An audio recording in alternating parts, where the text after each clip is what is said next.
जय गुरुदेव दोस्तों, स्वागत है आप सभी का श्री गुरु कृपा ऑनलाइन क्लासेस में। इस वीडियो में हम बात करने वाले हैं आवश्यक चालक, सतह पर दाब, बल और दाब। ठीक है, लास्ट वीडियो तक हमने गाउस के नियम के जो अनुप्रयोग थे वो खत्म किए थे। ठीक है, टोटल 6 गाउस के नियम के हम अनुप्रयोग पढ़ चुके हैं। ठीक है, अब हम आगे चलते हैं। नेक्स्ट टॉपिक आवश्यक चालक, सतह पर बल एवं दाब, वो निकालना है। ठीक है, तो ये आवेशित एक चालक है कोई भी, जिसको हमने Q आवेश दिया है। ठीक है, तो होता क्या है, जब हम इसको आवेश देते हैं, जो Q आवेश दे दिया, तो वो कहाँ रहता है, वो हमेशा चालक के लिए उसके पृष्ठ पर वितरित हो जाता है। किसी भी हम चालक को यदि आवेश दें तो वो प्रतिकर्षण के कारण कहाँ फैल जाता है या कहाँ आ जाता है, वो उसकी सतह पर, उसके पृष्ठ पर आ जाता है। ठीक, ये पहली बात। दूसरी बात यह है कि जैसे हम इसको अल्पांशों में बांटें, ठीक है, एक ही अल्पांश लिया, छोटा सा एलिमेंट, या ये अल्पांश लिया, ये अल्पांश लिया, ठीक है, तो हो क्या रहा है, एक छोटा सा अल्पांश यहाँ है और एक अल्पांश यहाँ है। ठीक है, तो क्या हो रहा है, ये अल्पांश इस अल्पांश को आप कह सकते हो क्या कर रहा है, प्रतिकर्षित कर रहा है। क्लियर। इसी प्रकार बहुत सारे यहाँ अल्पांश लिया, यहाँ अल्पांश लिया, ठीक है, तो बाकी जो अल्पांश है वो एक छोटे से अल्पांश को क्या कर रहे हैं, प्रतिकर्षित कर रहे हैं, बाहर की तरफ बल लगा रहे हैं। ठीक है, तो इस वजह से इस पर बाहर की ओर एक बल काम करेगा। क्या काम करेगा, बल। इनके प्रतिकर्षण के कारण, आपस में प्रतिकर्षण के कारण बाहर की ओर क्या करेगा, बल काम करेगा। और अगर बल लग रहा है तो उस पर एक दाब भी लग रहा होगा बाहर की तरफ, वो हमें कैलकुलेट करना है, उसका फॉर्मूला में डिराइव करना है कि कितना बल लग रहा है और कितना दाब लग रहा है। क्लियर। ठीक, तो हम पहले इसके बारे में जान लेते हैं कि चालक के बाहर कोई भी चालक है ना, हमने चालक पट्टिका के कारण आवेश, चालक पट्टिका के कारण हमने विद्युत क्षेत्र निकाला है। ठीक है, तो वैसा ही एक चालक है। ठीक है, तो हम जानते हैं क्या, वी नो चालक के बाहर स्थित बिंदु पर विद्युत क्षेत्र, ठीक है। सपोज यहाँ लेते हैं हम एक पॉइंट, यहाँ एक पॉइंट लिया x जो बाहर है। ठीक है, तो इस पॉइंट पर इस चालक की वजह से जो इलेक्ट्रिक फील्ड क्या होगा, वो इलेक्ट्रिक फील्ड होगा E x। तो x पॉइंट पर ले रहे हैं जो बाहर है, तो वो होता है सिग्मा अपॉन एप्सिलॉन नॉट, जहाँ सिग्मा क्या है, इसका पृष्ठ आवेश घनत्व। ओके, और चालक के अंदर हम एक पॉइंट लेते हैं जी, ये यहाँ से जितना दूर है उतना ही दूर हम यहाँ लेते हैं, उतना ही दूर यहाँ एक बिंदु लिया, ये क्या लिया है, y। ओके, तो चालक के अंदर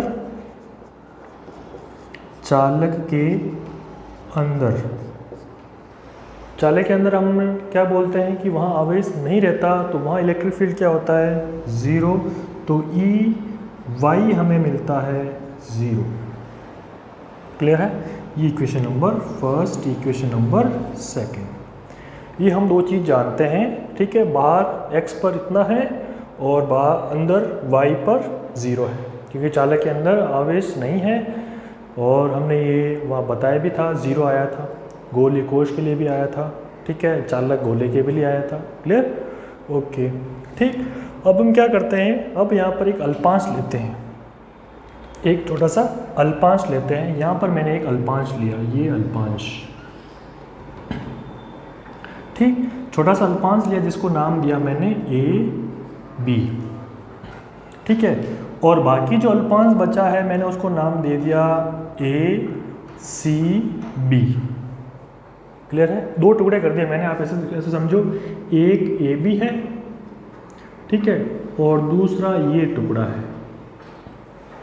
ठीक है, तो इसको आप यहाँ से बोल सकते हो, ये भी A होगा क्योंकि दोनों यहाँ से स्टार्ट हो रहे हैं, एक AB है, एक वापस ACB है। ठीक है, तो दूसरा होगा ACB। तो दो टुकड़े हमने कर दिए। ठीक है, और इसका जो आवेश है वो आवेश है कितना, dq, अल्पांश लिया हमने अल्पांश, तो उसका जो क्षेत्रफल है अल्पांश वो भी कितना है, ds। ठीक है, तो ये हमने जो अल्पांश लिया है वो ये उसका आवेश dq और उसका क्षेत्रफल कितना है ds। ठीक है, अब इस अल्पांश के कारण यहाँ पर हमें विद्युत क्षेत्र बताना है और इसके कारण हमें यहाँ पर विद्युत क्षेत्र बताना है। इसी प्रकार इसके कारण हमें अंदर बताना है और इस पूरे के कारण भी अंदर विद्युत क्षेत्र बताना है। ठीक है, तो पहले हम लिखते हैं चालक को दो भागों में विभाजित करने पर ठीक है, फर्स्ट है ए बी अल्पांश। ठीक है, और इसके कारण जो विद्युत क्षेत्र होगा उसको हम क्या नाम देंगे E1।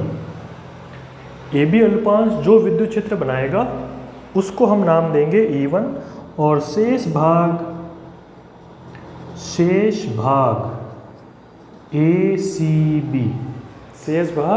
ACB बचा। ठीक है, और उसके कारण विद्युत क्षेत्र जो बनेगा उसको हम नाम देंगे E2। बात क्लियर है? ए बी अल्पांश जो विद्युत क्षेत्र बनाएगा दोनों उसको नाम देंगे हम E1 और शेष जो भाग बचा ACB वो जो विद्युत क्षेत्र बनाएगा दोनों जगह उसको हम नाम देंगे E2। ओके, ठीक। अब ए बी अल्पांश के कारण E1 कितना है, डायरेक्शन क्या होगी वो देखते हैं। ठीक, तो यहाँ देखो ये ए बी अल्पांश, इस पर आवेश कैसा है, पॉजिटिव है ना, तो यहाँ पर विद्युत क्षेत्र किस तरफ बनेगा, बाहर की ओर, और ए बी अल्पांश का नाम दे रहे हैं हम क्या, E1। ए बी अल्पांश जो विद्युत क्षेत्र बनाएंगे उसको क्या नाम देंगे हम, E1। किस तरफ होगा, ऐसे। ठीक, इसी प्रकार y पर बताओ ए बी अल्पांश के कारण विद्युत क्षेत्र कैसा होगा। ठीक है, जैसे ये अल्पांश है, ये आपका छोटा सा अल्पांश dq जो पॉजिटिव है, इधर जाओगे तो विद्युत क्षेत्र की दिशा क्या होगी, इस साइड, इधर की विद्युत क्षेत्र की दिशा क्या होगी, इस साइड। ठीक, तो इस पॉइंट पर विद्युत क्षेत्र की दिशा क्या होगी, इस साइड। किसकी, ए बी अल्पांश। ए बी अल्पांश क्या है, उसका नाम, विद्युत क्षेत्र का नाम E1। ये होगी बात। x पर भी हमने निकाल लिया और y पॉइंट पर भी हमने विद्युत क्षेत्र निकाल लिया। ओके, फिर शेष भाग ACB वो कितना बनाता है विद्युत क्षेत्र, उसकी डायरेक्शन बताओ आप।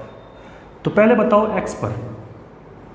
ठीक, तो ACB पॉजिटिव है, ये विद्युत क्षेत्र कैसा बनाएगा, उस दिशा में पॉजिटिव है, तो पॉजिटिव का बाहर की तरफ, तो ये बना दिया उसने इस तरफ, ये बन गया क्या, E2। Clear, okay. अब y पर बताओ, तो ये पॉजिटिव भाग y पर विद्युत क्षेत्र कैसा बनाएगा, बाहर की ओर, है ना, क्योंकि पॉजिटिव के लिए क्या होगा, वो बाहर की ओर। क्लियर है? अब इसको एक और तरीके से समझ सकते हो आप, अगर आपको कन्फ्यूजन हो रहा हो तो क्या करिएगा, ए बी अल्पांश के कारण यहाँ पर आपको विद्युत क्षेत्र पता करना है कि दिशा क्या होगी, तो यहाँ पर आप एक टेस्ट चार्ज रख दीजिए, परीक्षण आवेश रख दीजिए, धनात्मक परीक्षण आवेश। वो जिधर गति करेगा उसके ऊपर जिधर बल लगेगा वो उसके विद्युत क्षेत्र की दिशा हो जाएगी। तो अगर ये पॉजिटिव है और यहाँ मैं टेस्ट चार्ज रखूँ तो वो उस पर बल किस तरफ लगेगा, इस तरफ, तो हो गया E1। फिर इस पूरे के कारण यहाँ पर पता करना मुझे विद्युत क्षेत्र, तो यहाँ टेस्ट चार्ज रखो, वो किधर बल अनुभव करेगा, इस साइड, तो दोनों इस तरफ हो गए। ओके, फिर यहाँ रखो टेस्ट चार्ज। अब ये वाला जो टुकड़ा है ये उस टेस्ट चार्ज को किधर बल लगाएगा, इस साइड, तो ये हो गया E1। क्लियर? और यहाँ पर जो टेस्ट चार्ज है उस पर ये बाकी बचा हुआ भाग किस तरफ फोर्स लगाएगा, इस तरफ, बाहर की ओर, है ना। ये पॉजिटिव जो भाग है वो उस पर किस तरफ फोर्स लगाएगा, इस प्रकार, तो ये हो गया इस तरफ। बात क्लियर है?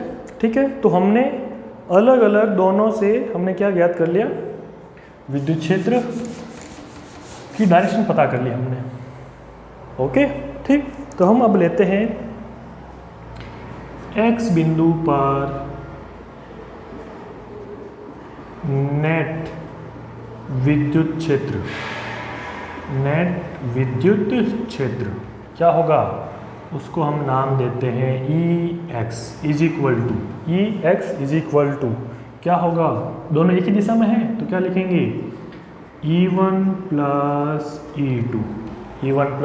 E2, ठीक। और EX की वैल्यू क्या है, ये पॉइंट कहाँ है, बाहर, और बाहर विद्युत क्षेत्र क्या होता है सिग्मा अपॉन एप्सिलॉन नॉट, तो इसको लिख सकते हैं हम सिग्मा अपॉन एप्सिलॉन नॉट। ये इक्वेशन हो जाएगी नंबर 3। बात क्लियर है, आगे चलते हैं। Y बिंदु पर क्या होगा, Y बिंदु पर नेट विद्युत क्षेत्र, Y बिंदु अंदर है तो इसको लिखेंगे EY is equal to E1 minus E2, विपरीत है तो E1 minus E2 is equal to क्या मान आएगा इसका 0, है ना, क्योंकि चालक के अंदर है पॉइंट और चालक के अंदर क्या वैल्यू होती है इसकी 0, तो ये हो गया 0। क्लियर है। अब आप यहाँ से एक चीज़ लिख सकते हैं क्या कि E1 माइनस E2 बराबर क्या है 0, तो यहाँ लिख सकते हैं आप E1 बराबर क्या होता है E2, क्योंकि दोनों E1 माइनस E2 की वैल्यू क्या आ रही है 0, तो E1 बराबर क्या हुआ E2। ये हो गया इक्वेशन नंबर 4। अब आप इक्वेशन 3 में E1 की जगह E2 रख सकते हैं या कह सकते हो E2 की जगह E1 रख सकते हैं, है ना। तो हम कोई वैल्यू रखते हैं E2 रखते हैं E1 की जगह, तो क्या करते हैं समीकरण 4 से मान 3 में रखने पर रखो तो क्या आता है E2 plus E2 is equal to sigma upon epsilon naught. Okay, ये क्या हो जाएगा 2E2, ठीक। तो 2E2 और 2 जब यहाँ भेज देंगे तो क्या हो जाएगा E2 is equal to sigma upon 2 epsilon naught, sigma upon 2 epsilon naught. Okay, ये हो जाएगा इक्वेशन नंबर 5। अब E2 है क्या, E2 है ACB के कारण विद्युत क्षेत्र। क्या है ACB के कारण विद्युत क्षेत्र यहाँ पर, ठीक है।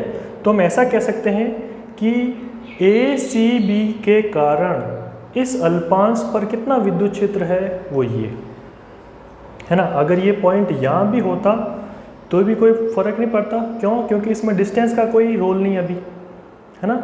अगर ये x इसके पास होता तब भी वैल्यू यही होती, ठीक है। तो हम कह सकते हैं कि ये E2 है वो ACB के कारण विद्युत क्षेत्र कहाँ पर है AB पर, है ना।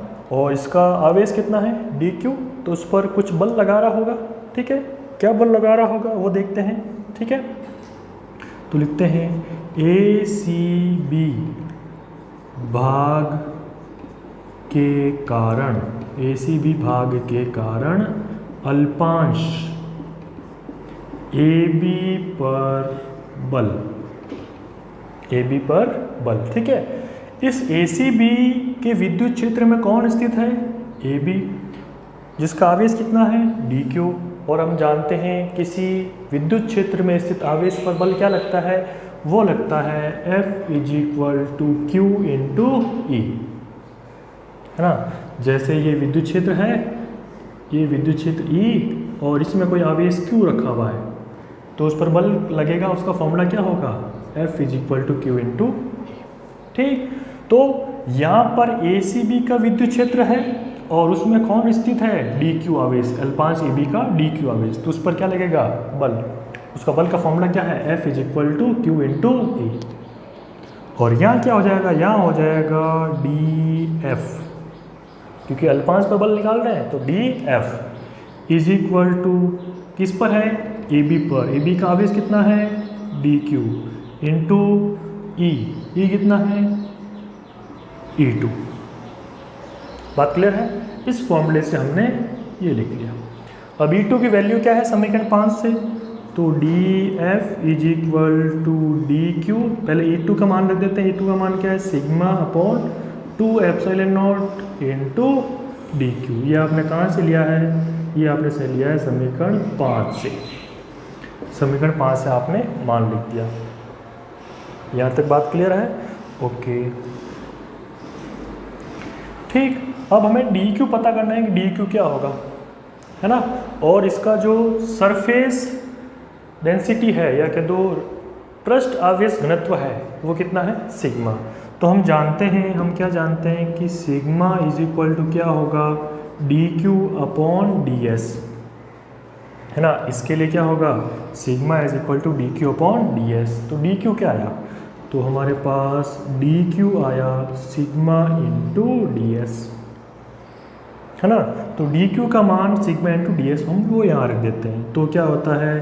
D f is equal to, ठीक है, d f is equal to क्या हो जाएगा? सिग्मा, एक सिग्मा और है तो यहाँ क्या हो जाएगा? Sigma square upon 2 epsilon not into d S. ये फॉर्मूला आ जाएगा अल्पांश पर लगने वाले बल का। एक अल्पांश पर, इस अल्पांश पर कितना बल लग रहा है वो ये आ जाए। क्लियर है?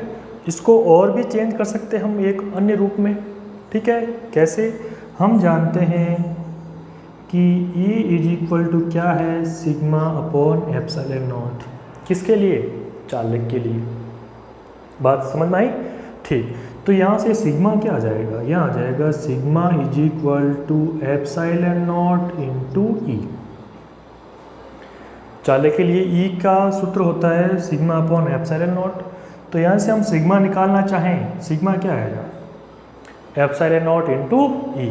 वो ही हम यहाँ रख सकते हैं सिग्मा की जगह, तो रखो। तो क्या आता है? D f is equal to, जब सिग्मा का स्क्वायर करेंगे तो यहाँ क्या आ जाएगा? एप्सिलॉन नॉट का स्क्वायर और ई का square into d S upon, ये एच डी रहेगा 2 एप्सिलॉन नॉट। तो एक एप्सिलॉन से एक एप्सिलॉन कट जाएगा, आपको क्या मिलेगा? आपने मिलेगा d f is equal to 1 upon 2 epsilon not E square into d s. Epsilon naught 1 upon 2 epsilon not E square d s. Clear? Okay, ये भी हो सकता है ना। ये दोनों फॉर्मूले एक जैसे ही हैं, बस रूप अलग अलग है दोनों के, ठीक है। तो ये तो बात होगी ए बी अल्पांश पर ये बाकी बचा हुआ शेष भाग कितना बल लगा रहा है ना। तो ऐसे बहुत सारे अल्पांश हम ले सकते हैं, ठीक है। तो ये तो ए बी अल्पांश पर लगने वाला बल है, हमें संपूर्ण चालक पर कितना बल लग रहा है बाहर की तरफ वो निकालना है, ठीक है।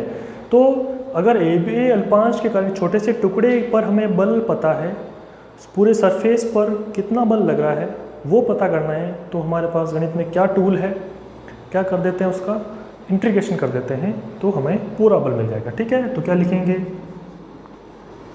संपूर्ण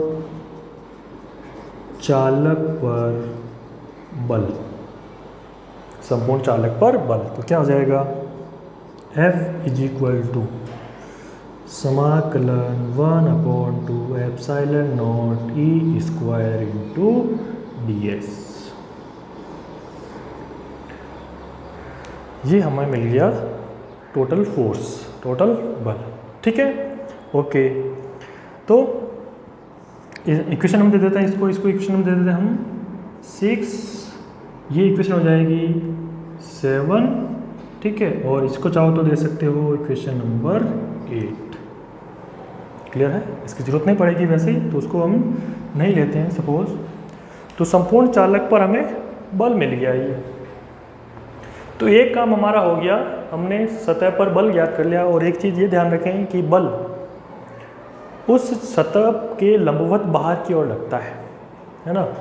यहाँ जो बल लगेगा हर एक पॉइंट पर वो बाहर की ओर, सतह के लंबवत बाहर की ओर लगेगा, है ना। क्योंकि हर एक अल्पांश दूसरे को प्रतिकर्षित कर रहा है, तो बल बाहर कर वो अनुभव करेंगे, ठीक। तो ये हमने बात कर ली फोर्स की। अब हमें बात करना है दाब की। अगर फोर्स लग रहा है बाहर की ओर तो उसके ऊपर एक दाब भी लग रहा होगा, वो हमें फाइंड करना है। ठीक है, तो एक बार यहाँ पर स्क्रीनशॉट लेकर आप इसको या वीडियो पॉज करके आप नोट कर लीजिएगा। ठीक है, मैं यहाँ कर रहा हूँ इसको आगे। ठीक है, हमें फोर्स पता है, अब दाब ज्ञात करना है तो क्या लिखते हैं, एकांक क्षेत्रफल या कह दो ए बी अल्पांश पर दाब, ए बी अल्पांश पर दाब। दाब का फॉर्मूला क्या होता है, दाब का फॉर्मूला होता है P is equal to P is equal to A B अल्पांश का क्षेत्रफल कितना है ds, और यहाँ फोर्स कितना लग रहा है dF, है ना। हमें किसकी बात कर रहे हैं, ए बी अल्पांश की बात कर रहे हैं हम। क्लियर, तो ए बी अल्पांश पर दाब, दाब का फॉर्मूला क्या होता है, P is equal to F upon A, है ना, P is equal to F upon A. तो ए बी अल्पांश पर फोर्स कितना है, वो है dF, एरिया कितना है, वो है ds। Clear, okay. अब आप dF की वैल्यू रख दो, dF की वैल्यू क्या है, तो P is equal to dF की वैल्यू आपके पास ये है sigma square upon 2 epsilon naught और इनटू ds, और अपॉन में यहाँ क्या है ds, तो ds से ds कैंसिल हो जाएगा, तो हमें क्या मिलेगा, P is equal to sigma square upon 2 epsilon naught. ये हो जाएगा दाब का फॉर्मूला। बात क्लियर है। अब इसका एक और रूप लिख सकते हैं हम, क्या लिख सकते हैं, अगेन हम जानते हैं E is equal to sigma upon epsilon naught, sigma upon epsilon naught. ठीक है, और ये जो हमने कहाँ से लिखा है वो आप लिख सकते हो समीकरण 6 से। ठीक है, पुनः हम लिख सकते हैं, पुनः सिग्मा इज इक्वल टू हम क्या रख सकते हैं, एप्सिलॉन नॉट इंटू ई। यहाँ हमने लिखा था ना sigma is equal to epsilon not E, तो उसको यहाँ भी हम यूज़ कर सकते हैं। तो सिग्मा इज इक्वल टू क्या होगा, एप्सिलॉन नॉट इंटू ई, वो हम यहाँ रखते हैं तो क्या मिलता है, तो मिलता है अतः P is equal to epsilon naught का स्क्वायर ई का स्क्वायर, है ना, सिग्मा का स्क्वायर कर दिया मैंने, अपॉन 2 एप्सिलॉन नॉट। अगेन यहाँ पर एप्सिलॉन नॉट ई कट जाएगा तो आपको मिलेगा P का formula P is equal to 1 upon 2 epsilon not E का स्क्वायर। ये इंपॉर्टेंट फॉर्मूला है। ठीक है, तो ये आ गया दाब का फॉर्मूला। ठीक है, और इसी दाब सॉरी, इसी दाब को हम कहते हैं विद्युत दाब। इस दाब को हम क्या कहेंगे, विद्युत दाब। क्लियर है। तो इस प्रकार हम एक आवेशित चालक है उसके लिए एक बल निकालते हैं और एक दाब निकालते हैं। ठीक है, अगर बल लग रहा है तो उस पर और क्या लग रहा है, उसको बाहर की ओर दाब। तो एक चीज़ इंपॉर्टेंट यहाँ पर, एक चीज़ ध्यान देना। ठीक है, फॉर्मूला तो है ही इंपॉर्टेंट, फॉर्मूला तो आपको याद रखना ही है। ठीक है, दूसरा इसकी लगने की जो दिशा है बल और दाब की, वो क्या है, लंबवत बाहर की ओर। इस प्रकार लंबवत बाहर की ओर क्या लग रहा है, बल और दाब। क्लियर है। ठीक है, तो ये तरीका, इस प्रकार हम ये विद्युत दाब और विद्युत बल निकालते हैं। ठीक है, तो ये 2018 में आया हुआ है, इम्पोर्टेंट एक तरह से। ठीक है, तो आप इसको अच्छे से समझकर नोट करिएगा। ठीक है, इस वीडियो में बस इतना ही। नेक्स्ट वीडियो में हम अगले टॉपिक पर चर्चा करेंगे। Thank you.